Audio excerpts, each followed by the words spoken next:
할렐루야. 오늘은 시편 37편 22절에서 40절 말씀을 가지고 의인이 받는 복, 이런 제목으로 하나님의 말씀을 증거하겠습니다. 시편 37편은 다윗이 말년기, 즉 노년기에 지은 시입니다.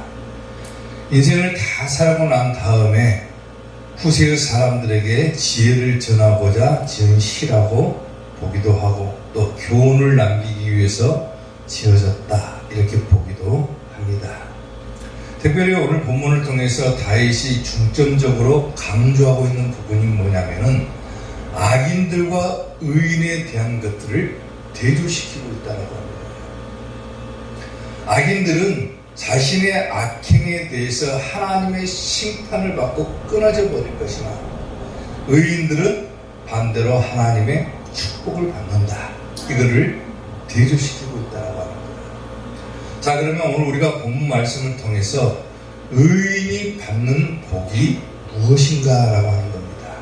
자, 의인이 받는 복 첫째, 땅을 차지한다 그랬어요.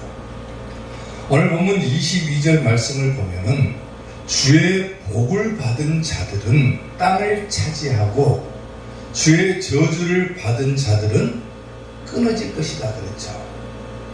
여기서 땅을 차지한다 라고 하는 것은 말 그대로 우리가 땅을 소유한다 이런 의미가 아니라, 오늘 본문에서 사용된 이 땅을 차지한다라고 하는 단어를 우리가 유심히 새겨볼 필요가 있다라고 합니다.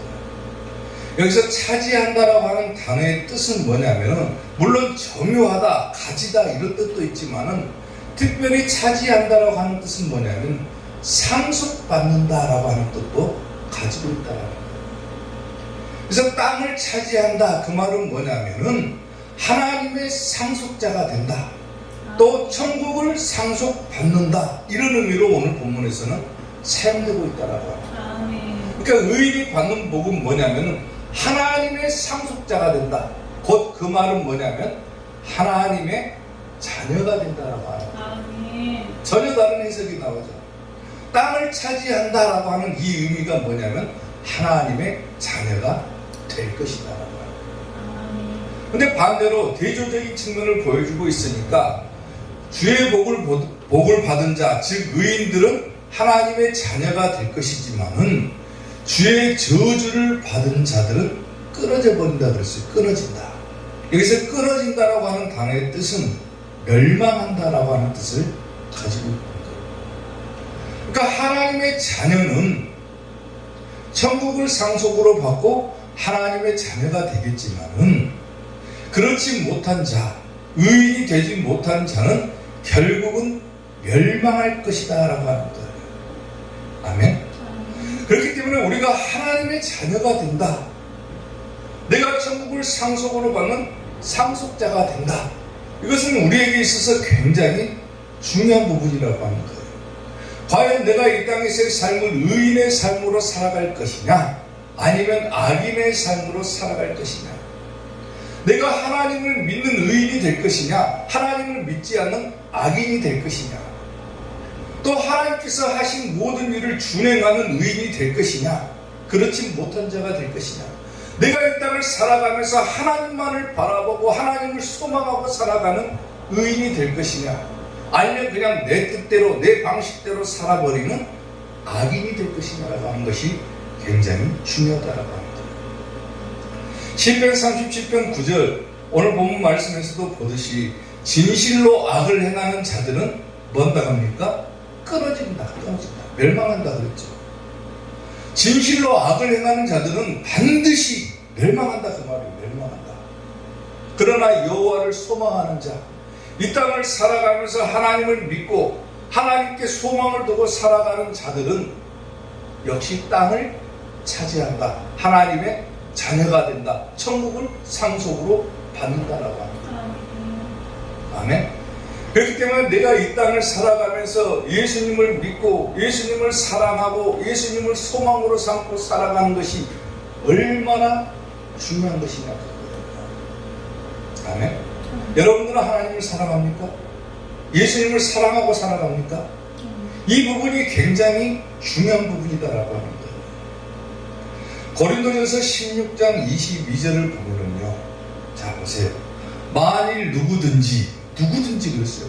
주를 사랑하지 아니하면 뭐 한다고 합니까? 저주를 받는다. 저주를 받아서 끊어져 버린다 그거죠. 예수님 사랑하지 않는다. 예수님을 믿지 않는다. 멸망한다. 지옥 간다 그 말이죠. 아멘. 이 땅을 살아가면서 우리가 예수님을 믿는 것이 왜 이토록 중요한 것이냐, 내가 예수님 안에 살아가는 것이 왜 이렇게 중요한 것이냐가 여실히 드러나는 부분입니다.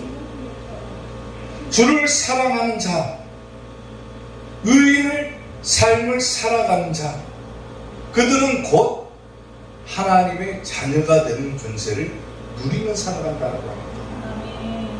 아멘. 예수님께서 이 땅에 오신 목적이 한 가지가 있죠. 예수님께서 이 땅에 왜 오셨습니까?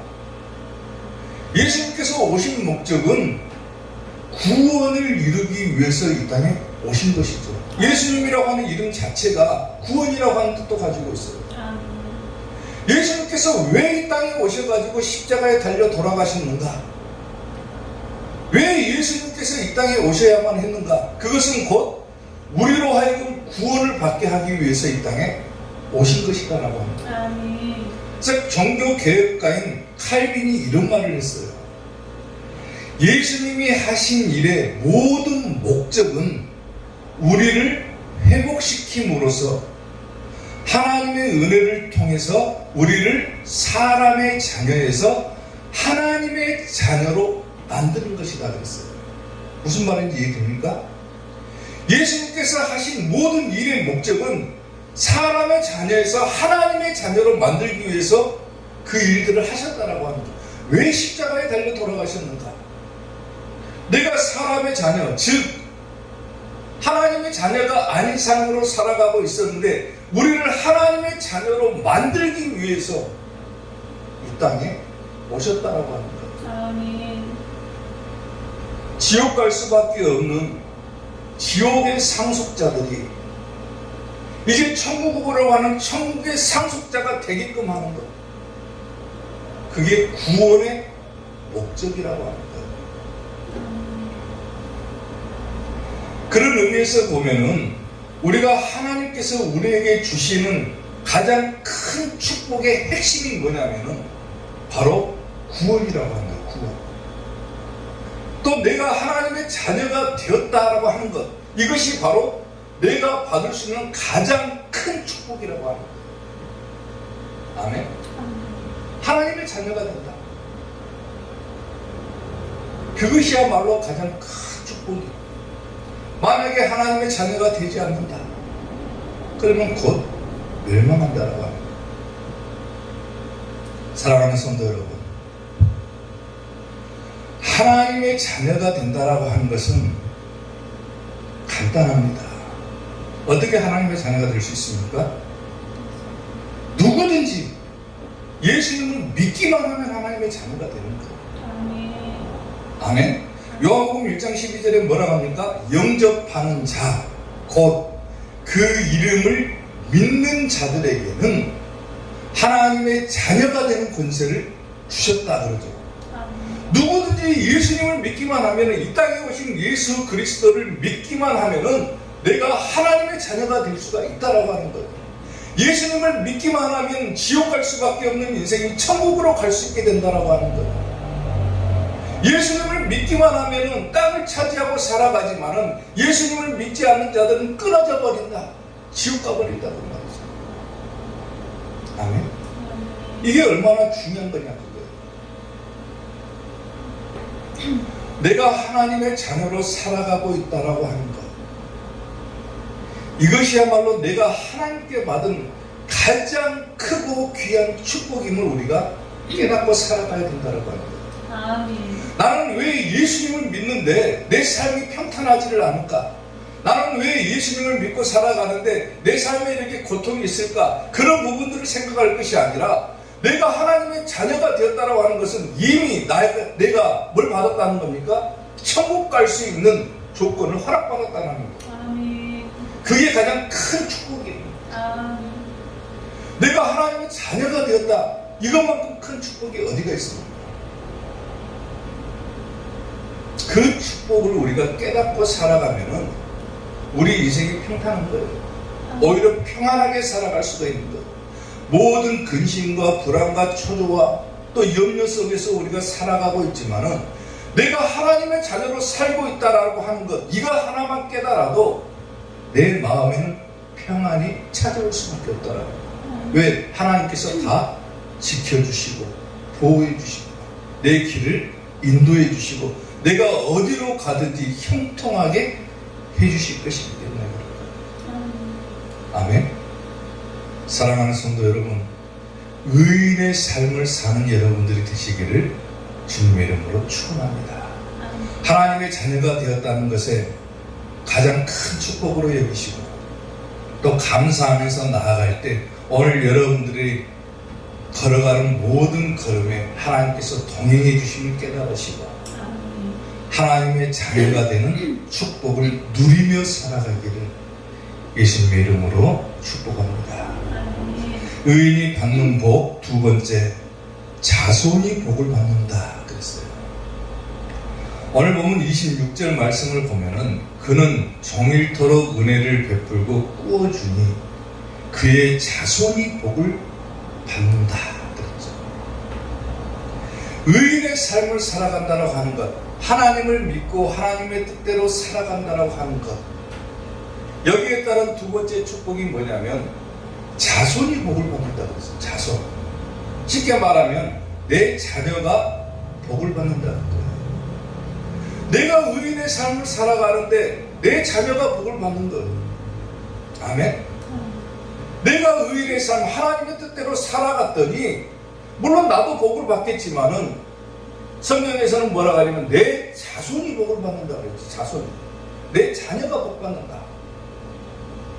여기서 자손이라고 하는 뜻은 물론 아이, 내 후손이라고 하는 뜻도 있지만은 어떤 사람이 이 자손이라고 하는 단어를 어떻게 해석을 했냐면 사람의 팔로 해석을 합니다. 팔, 손.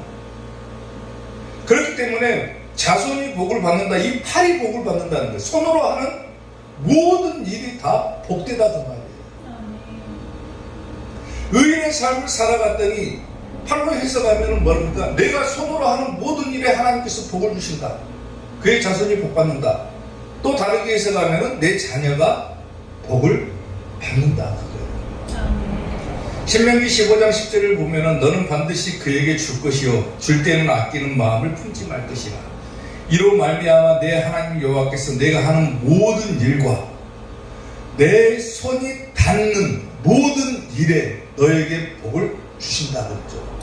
내 손이 닿는 모든 일, 내가 손으로 하는 모든 일에 하나님께서 복을 주신다. 이게 바로 의인의 삶이고 의인이 받을 복이라고 하는 거예요. 아멘. 잠언 20장 7절을 보면은 온전하게 행하는 자가 의인이라 그랬죠. 하나님의 말씀을 지키고 하나님의 뜻대로 살아가고 그 말씀 안에서 온전하게 사는 사람이 의인이다. 그리고 그 사람에게는 뭐가 있습니까? 그의 후손에게 복이 있느니라고 했죠. 쉽게 말하면 그거예요. 의인이 받는 복은 손으로 하는 모든 일에 하나님께서 다 복을 주시고 심지어는 자손에게 복을 주신다. 그거예요. 복을. 목회를 하면서 성도들의 기도를 접할 때가 많죠. 성도들의 기도 제목을 듣는 경우가 많은데 거의 대부분의 기도 제목 가운데 꼭 빠지지 않는 기도 제목이 한 가지가 있다라면은 내 자녀가 잘 되기를 바랍니다. 그거예요. 내 자녀가 잘 되기를 바랍니다. 내 자녀가 앞길이 열려지기를 원하고 내 자녀가 뭐 결혼 못한 자녀가 있으면 결혼하기를 원하고 그것 때문에 기도하는 부모들이 많은 것을 볼 수가 있죠. 근데 오늘 제가 중요한 것을 하나를 알려드리려고 해요. 성경적으로 보게 되면은 자녀가 복을 받는 방법이 한 가지가 있습니다. 뭘 것 같습니까? 간단한 거예요. 내 자녀가 우리가 열심히 기도하잖아요. 하나님 내 자녀가 복받게 해주세요. 내 자녀의 앞길을 열어주세요. 하나님, 내 자녀가 안전하게 살아갈 수 있도록 지켜주세요. 부모의 기도는 대부분 자녀를 위한 기도가 많은데 그 자녀를 복을 받게 할 수 있는 방법이 한 가지가 있다는 거예요, 성경적으로. 그게 뭐냐면은 내 자녀가 어떻게 살아가는가, 이게 중요한 것이 아니라는 거예요. 하나님, 내 자녀가 인생을 살아가면서 똑바른 길을 걸어가게 하시고 하나님의 뜻대로 살아가게 하시고, 이런 기도 많이 하잖아요. 근데 더 중요한 것은 뭐냐면은 자녀가 어떻게 사는가가 아니라 부모가 하나님 앞에서 어떻게 사는가, 이게 더 중요한 거라는 거예요. 아멘. 내 자녀가 복을 받기 위해서는 누가 먼저 세워져야 된다는 거예요? 부모의 신앙이 먼저 세워져야 자녀가 복을 받는 거예요. 부모의 신앙이 잘못되면 자녀도 잘못되는 거예요. 부모의 신앙이 똑바로 서야 자녀가 복을 받는다. 이게 성경적인 자녀 축복의 방법이라는 거예요. 자, 대표적인 예로 아브라함의 예를 한번 들어보겠습니다. 아브라함이 늦게 자식을 하나를 낳았죠. 몇 세에 낳았습니까? 100세에 낳았어요. 100세. 100세에 자식을 갖지 못하다가 100살이 되어서야 겨우 아들 하나를 얻었어요. 그 아들의 이름이 이삭이죠. 이삭. 얼마나 기쁘겠습니까? 100년 만에 얻은 아들. 자기 뒤를 이을 후손이 생겼다라고 하는 것은 아브라함에게 있어서는 너무나도 큰 축복이자 너무나도 귀한 일일 거예요. 근데 청천벽력 같은 일이 벌어집니다. 하나님께서 아브라함에게 나타나셔가지고 네가 낳은 아들 이삭을 하나님 앞에 제물로 바치라고 하는 거예요. 너의 아들 이삭을 번제로 드리라 그러죠. 하나님께서 왜 아브라함에게 겨우 100년 만에 얻은 아들 이삭을 제물로 바치라고 그럴까? 여기에는 하나님의 숨겨진 뜻이 한 가지가 있죠.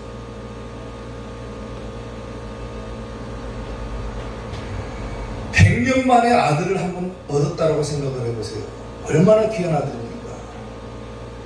눈에 넣어도 아프지 않을 만큼 귀한 아들이죠. 자기의 생명을 던져서라도 지키고 싶은 아들이겠죠. 그런데 청천벽력같이 하나님께서 네 아들 이삭을 제물로 드려라. 왜 이런 명령을 하시냐면 그 아들이 우상이 되지 않도록 하기 위해서 하나님께서 그와 같은 명령을 하십니다. 너무나도 귀하고 소중하기 때문에 자칫 잘못하면은 그 아들 때문에 하나님을 잊어버리는 거예요. 하나님보다 내 아이, 내 자녀가 더 소중해져 버리는 거예요.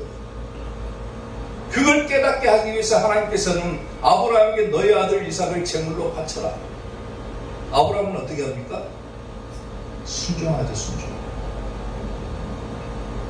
일찍이 하나님께서는 아브라함에게 한 가지 언약을 했습니다. 너는 너의 아비, 본토, 고향, 친척 육단하라. 그리고 내가 너에게 보여줄 땅으로 가라.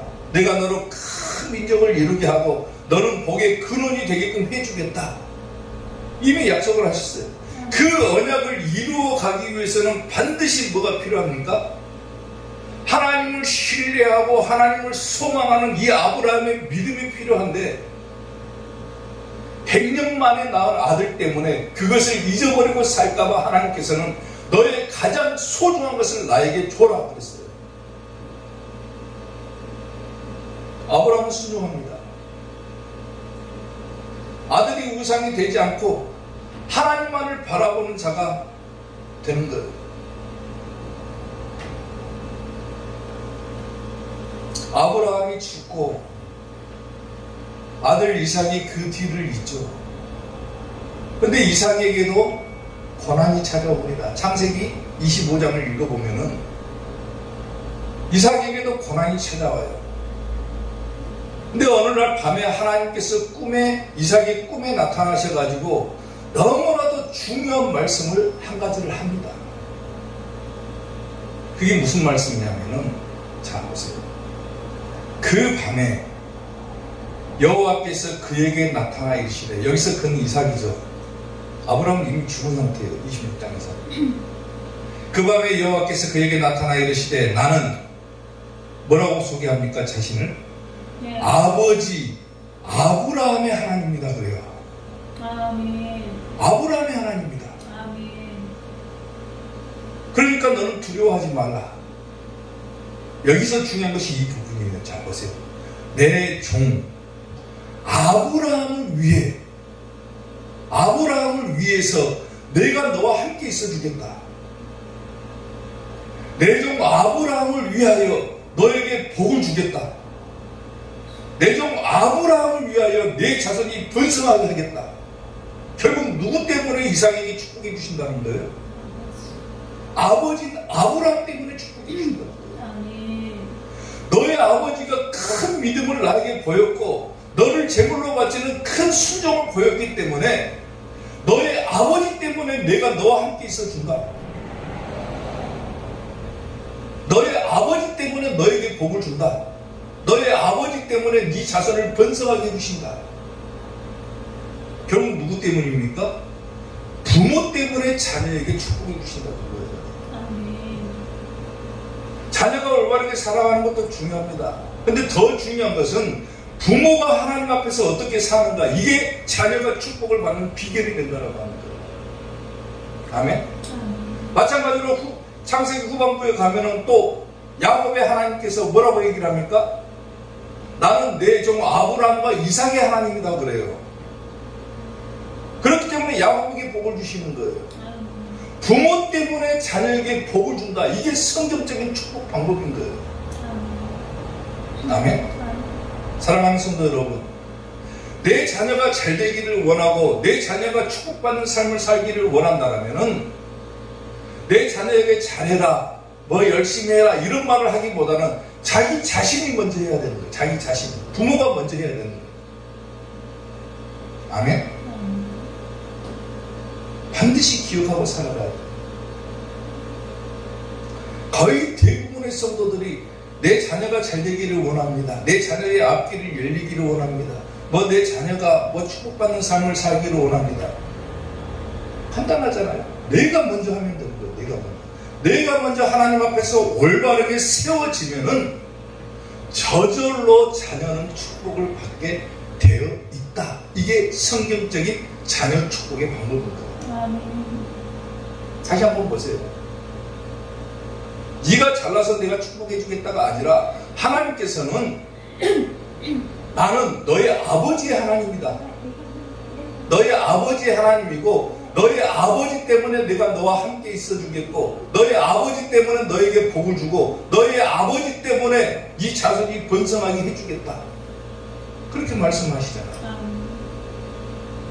네가 잘되고 네가 잘했기 때문에 내가 너에게 축복해 주겠다 이게 아니라 너의 아버지 때문에 축복한다. 이게 부모의 신앙이 얼마나 중요하냐 그거예요. 사랑하는 성도 여러분, 의인의 삶을 살아가는 자는 자손이 복받는다. 이게 괜히 나온 이야기가 아니라 내가 하나님의 말씀대로 살고 하나님의 뜻대로 살고 내가 의인의 삶을 살아간다. 자녀의 축복은 저절로 따라온다. 자손이 복을 받는다. 그는 종일토록 은혜를 베풀고 꾸어주니 그의 자손이 복을 받는다. 이게 의인이 받는 복이라는 거예요. 아멘? 인생을 살아가면서 한 가지 큰 숙제가 해결됐죠. 내 자녀가 잘 되기를 위해서 기도하기보다는 내가 먼저 하나님 앞에 올바로 세워지기를 위해서 기도해야 됩니다. 그게 자녀가 축복받는 방법이다. 이러한 의인이 삶을 살아가고 이 의인이 받는 복을 누리는 우리 이삭교회 성도들이 되시기를 주님의 이름으로 축원합니다. 의인이 받는 복 마지막 세 번째, 구원이 여호와로부터 온다 그랬어요. 오늘 보면 39절 말씀을 보면은 의인들의 구원은 여호와로부터 온다 그랬죠. 여호와로부터 온다. 다시 말하면 받는 복은 뭡니까? 구원받는다. 그거예요. 구원받는다. 여기서 두 가지 해석법이 있습니다. 구원은 여호와로부터 온다. 여기서는 두 가지 중점을 두고 해석을 하는데 어느 것을 사용해도 무방한 거예요. 첫째는 뭐냐면은 대조법을 통해서 악인들은 반드시 멸망하지만은 의인들은 반드시 구원받는다. 이런 부분으로 중점을 두고 해석하는 방법도 있고, 또 하나는 뭐냐면 구원의 주체가 하나님이라고 하는 거예요.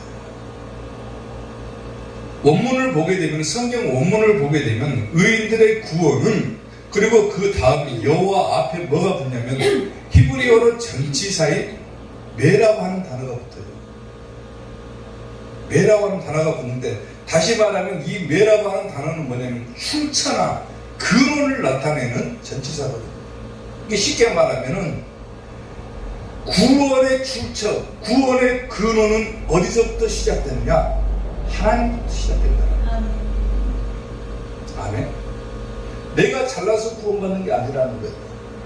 구원은 누가 주시는 거다? 하나님께서 주시는 거다. 내가 의인의 삶을 살아가기만 하면은 의인이 받는 복, 즉 구원의 축복이 하나님께로부터 우리에게 주어지게 된다고 말이죠. 쉽게 말하면 구원받는다 그거예요. 아멘. 내가 잘나서, 내가 똑똑해서 구원받는다. 내가 뭐 열심히 해서 구원받는다. 그게 아니라 구원이라고 하는 것은 하나님께로부터 우리에게 오는 것이라는 말이에요. 오는 것이다. 아멘. 에베소서 2장 8절에서는 뭐라고 하냐면 너희는 그 은혜에 의하여 믿음으로 말미암아 구원을 받았다 그랬어요. 우리가 누구든지 예수님을 믿기만 하면 하나님의 자녀가 되는 권세를 누리고 또 구원받죠. 예수님을 믿기만 하면 구원받아요.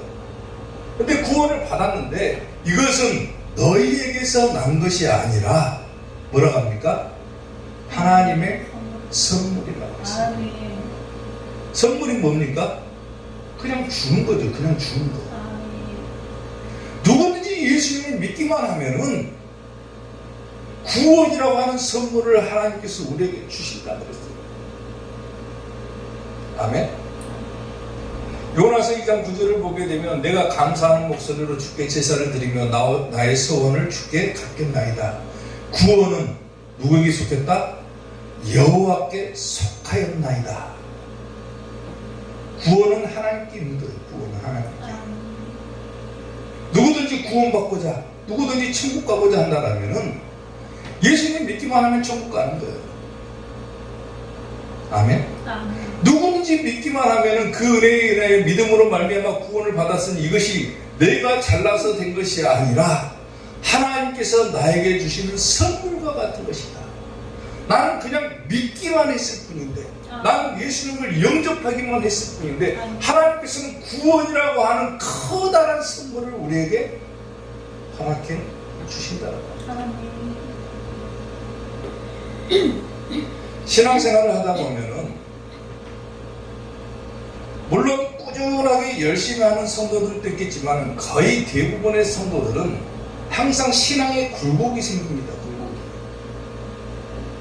어떨 때 보면 굉장히 뜨겁고 막 열심히 신앙생활을 하다가도 어떨 때 보면 또 신앙이 나태해지고 게을러질 때가 있죠.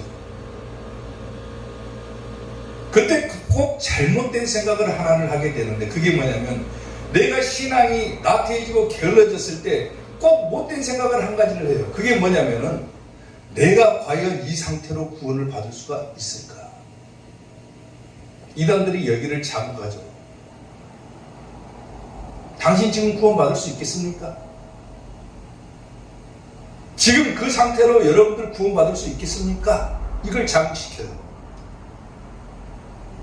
그리고 자기들에게 맹목적으로 충성하게 만들어버리죠. 그게 잘못된 생각인 거예요.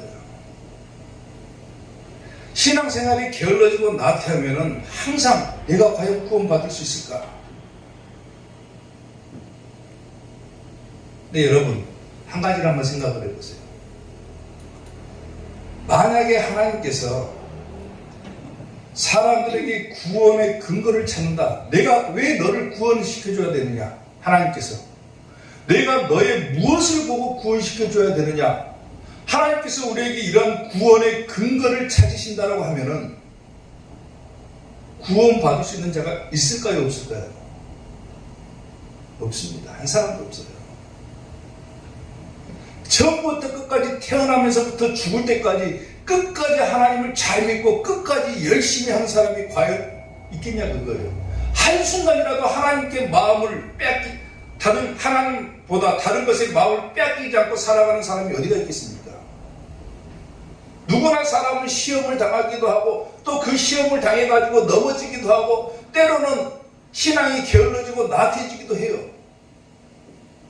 근데 하나님께서 너 그때 신앙이 나태해지지 않았느냐? 너 그때 나보다 세상을 더 사랑하지 않았느냐? 이렇게 구원의 근거를 하나님께서 하나하나씩 따진다라면 구원받을 수 있겠습니까? 구원받을 수 있는 사람은 한 명도 없어요. 그러면. 구원의 근거를 만약에 찾는다 하나님께서 전부 다 지옥 가버리죠. 우리의 머리털 하나까지라도 세우시는 분이 하나님이라고 그랬죠. 아멘. 사람이 자기 머리털 몇 가닥인지 어떻게 합니까? 근데 하나님께서는 우리의 머리털까지도 세고 계시는 분이 하나님이신데 만약에 우리의 일거수일투족, 우리가 하는 모든 행동들, 우리의 사고들, 우리의 생각들을 하나님께서 하나하나 다 따진다. 구원은 이미 물 건너간 거예요. 끝나버린 거예요. 그러면.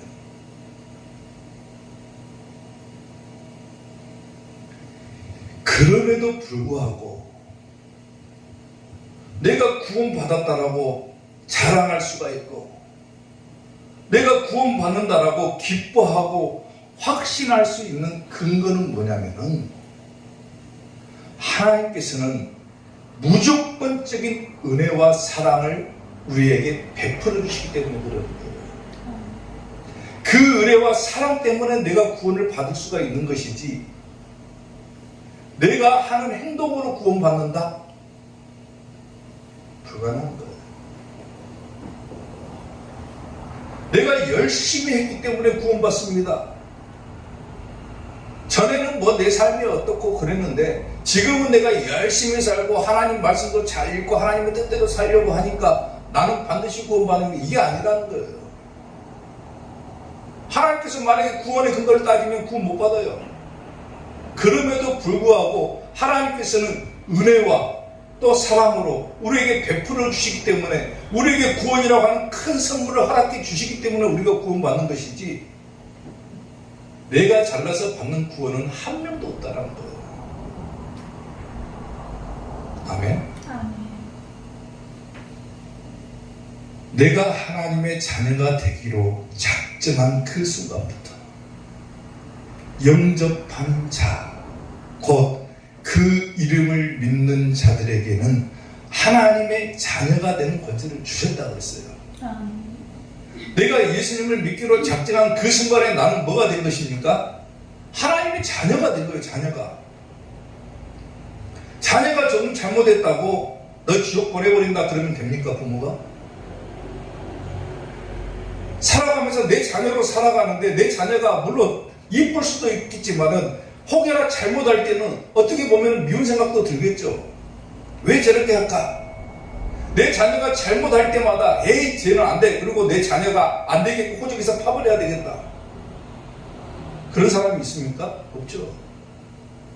때론 잘못을 하고 때론 넘어지기도 하고 때론 시험을 당해도 그래도 내 자녀니까 끝까지 사랑해주고 은혜를 베풀어주는 것이 부모인 거예요. 마찬가지로 하나님께서도 내가 하나님을 믿기로 작정한 그 순간부터는 나는 뭐가 된 거예요? 하나님의 자녀가 되었다라고 하는 거예요. 아멘. 내가 물론 살아가면서 시험에 들기도 하고 신앙이 나태해지고 게을러지기도 하지만은 또 잘못을 깨닫고 돌아오면 하나님께서는 무조건 용서해 주시고 은혜를 베풀어 주시는 거예요. 그게 하나님의 크신 사랑인 거예요. 그 복을 주신다 그거예요. 의인에게는. 아멘. 아멘. 아멘. 구원을 선물로 주신다. 내 행동으로 따지면 구원 못 받습니다. 내가 하나님 앞에 얼마나 큰 죄입니까? 한순간이라도 하나님께 눈을 떼지 않고 살아갈 수 있는 사람이 어디가 있습니까? 우리가 일을 하다 보거나 뭐 어디 하다 보면은 자기 일을 생각하기가 바쁜데 이미 그 순간에는 구원을 물 건너가 버린 거예요. 그런데 나 같은 부족한 사람이, 나 같은 죄인이 하나님께 용서함 받아서 구원을 받을 수 있다라고 하는 것, 이것이야말로 의인이 받을 수 있는 가장 큰 축복 아니겠습니까? 그 축복을 누리고 살아야 됩니다. 찬송가에 그런 찬송이 있죠. 나 같은 죄인이 용서함 받아서 주 앞에 옳다 얻음은. 아멘. 죄인이 어떻게 옳은 사람이 됩니까? 죄인은 절대로 바른 사람일 수가 없는 거죠. 그런데 나 같은 죄인이 하나님 앞에 용서함을 받아가지고 옳은 사람이 될 수 있다. 이게 축복 아닙니까?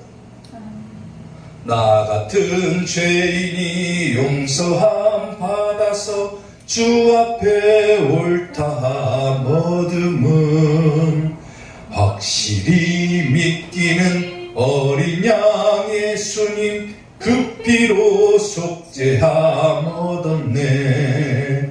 속죄함 주 예수 내 죄를 속했네. 할렐루야 소리를 합하여 함께 찬송하세. 그 피로 속죄함 얻었네. 아멘. 의인은 하나님의 자녀가 되는 복을 누리고 또 의인은 자녀가 복을 받는 축복을 누리고 의인은 구원받는 축복을 누리는 겁니다. 아멘. 비록 내가 하나님 앞에 부족하고 실수가 많을지라도 하나님께서는 우리를 끝까지 포기하지 않으시고 우리를 붙드시고 천국으로 인도해 주시는 거예요.